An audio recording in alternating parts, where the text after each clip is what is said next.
Hi everyone and welcome to 4J Media Live. I'm Josh Warner for April 2nd. Today we're going to be talking about how to get started with web browsers. So let's head over to google.com and let's type in Firefox. So what I'm going to be showing you today is how to download the web browser version of Web Developer for Firefox. So click on Developers, click on Firefox Developer Edition. And before we download it, I'm going to talk about a couple of the features that they have here. They offer Firefox DevTools, Master CSS Grid, Shapes Editor, Fonts Panel, and you can design, code, test, and refine, build and perfect your sites with Firefox DevTools. So they have a debugger, they have a console, they have an inspector, you can monitor network requests, storage panel, responsive design mode, visual editing, performance, memory, style editor I should say, Scratchpad, and web audio. The only developer tool for inspecting web audio API. You can edit, write, run, and execute JavaScript in real time, edit and manage all CSS style sheets in your browser. So there's a lot of features that are available with Firefox Developer Edition. Now I'm running the regular Firefox web browser, which is great for browsing. But this Firefox Web Developer, or Developer Edition, I should say, is really for developers. Hence the name. But I'm here all week. So let's let this download real quick. And once we get this loaded up, what I'm going to do is I want to go to the inspector first, and I'll show you how to do that once this is done loading. There it goes. So now you can see it's going to ask you if you want to make it your default. For right now, I'm not going to make it my default. What I'm going to do is I'm going to go to google.com. Actually, you know what? Let's go to 4jmedia.com. Because what I want to do is I want to inspect and kind of use some of the tools that they were talking about on the website. So you have the console, so you have console.log here, so we can do clear.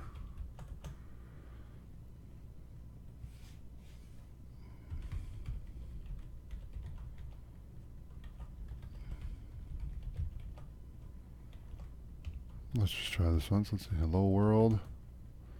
Nice. And then we'll do clear.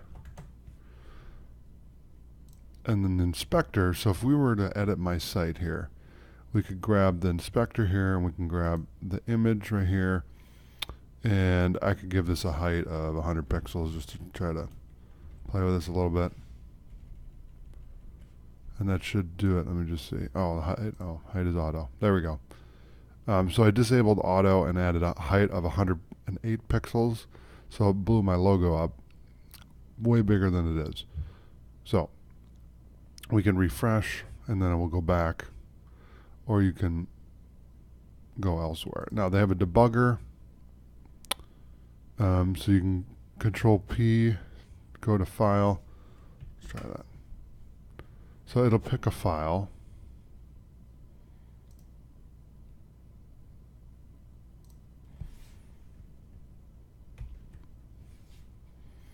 So I have a lot of files in here. Let me just see. These are all JavaScript. Okay, let's run that one. Let me close this out.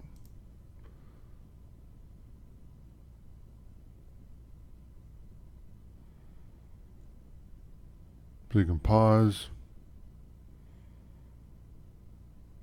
Nice. Okay. So that's really for debugging any code that you need to. Okay, and then they have a style editor. So this is a new feature that I haven't played with, because you can actually edit the CSS in real time. I don't believe it will hold. I think I'm not sure. I'm going to try. I'm actually learning something today. So let me take a look and see if I can find where the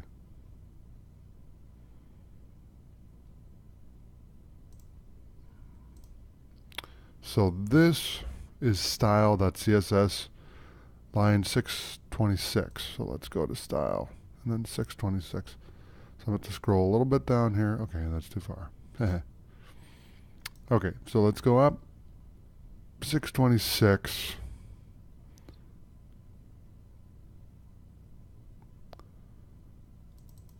So let's do red. There you go. Now, if I refresh, it doesn't keep it. But here's the idea. If you go in there and you make a change in the style editor, then you'll know where to go on your style sheet. And this is a way where you can edit stuff in real time. So let's do light blue. And you can see what it will look like. So it doesn't look very good. So let's do navy. Okay, that's not good. Tomato. Okay, and then you can look at it and see if you like it. Now let's say I wanted to change the navigation bar, right? So we're going to do line 550. So let's go to line 550 and let's make this black.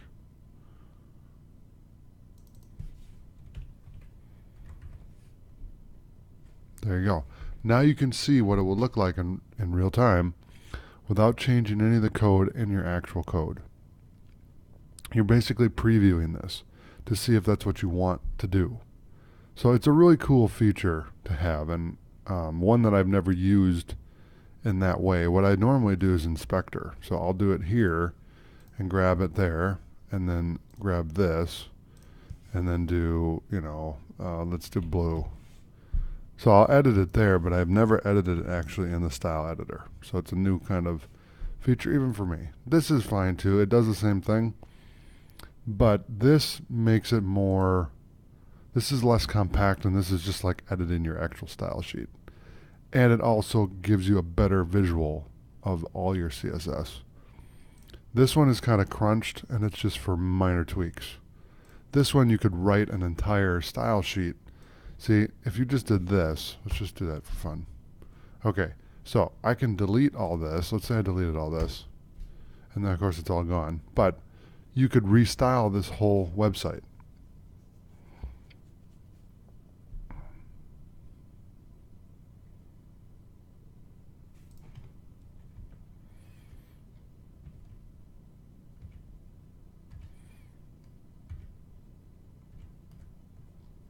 Okay, that's funky. Let me refresh this real quick. The other thing it gives you the ability to do is you can create a new style sheet, right?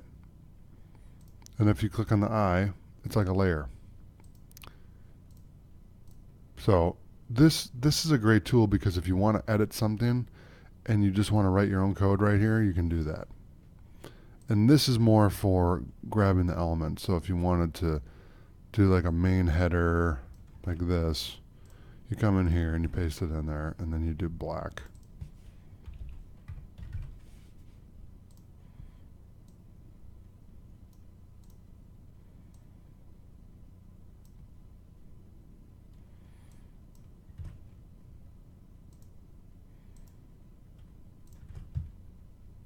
Yeah, which it's not going to do because it's below the main style sheet, but you get the idea. So that's the whole point of doing that. Now I'm going to go on to performance.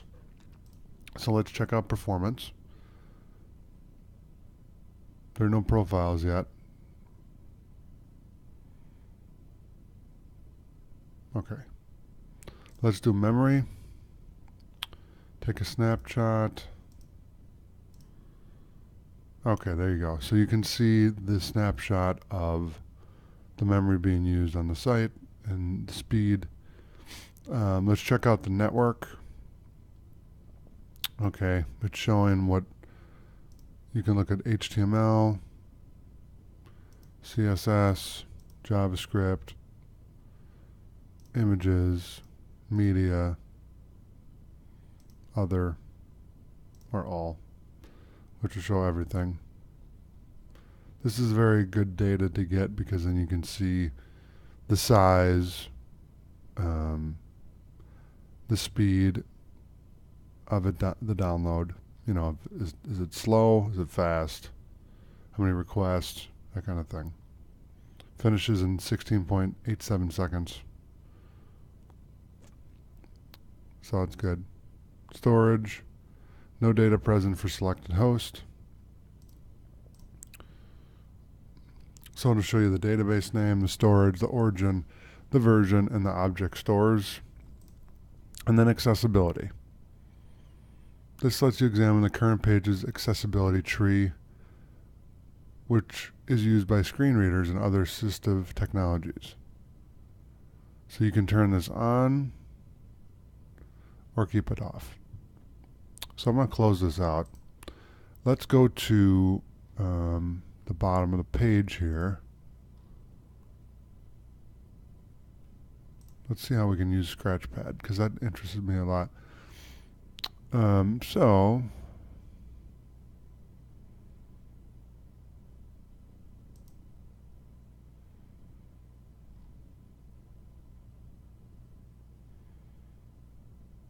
Cool. Okay, so Scratchpad will run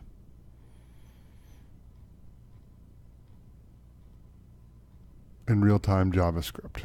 Cool. All right, let me go back here.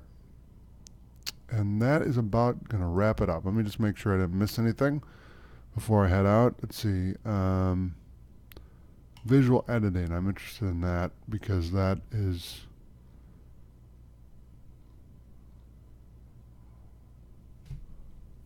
No, I don't have any animation or anything on my site per se. I do, but nothing that we can tweak really. But this is a great page to check out if you have a lot of animations with CSS, because what this will do is let you edit your CSS, which is super cool because I'm very visual myself, so I prefer visual over anything else, but everybody learns differently. So, all right, so that's all I have for today. So I will see you guys tomorrow. Thanks again for checking me out, and we'll see you tomorrow. See you later.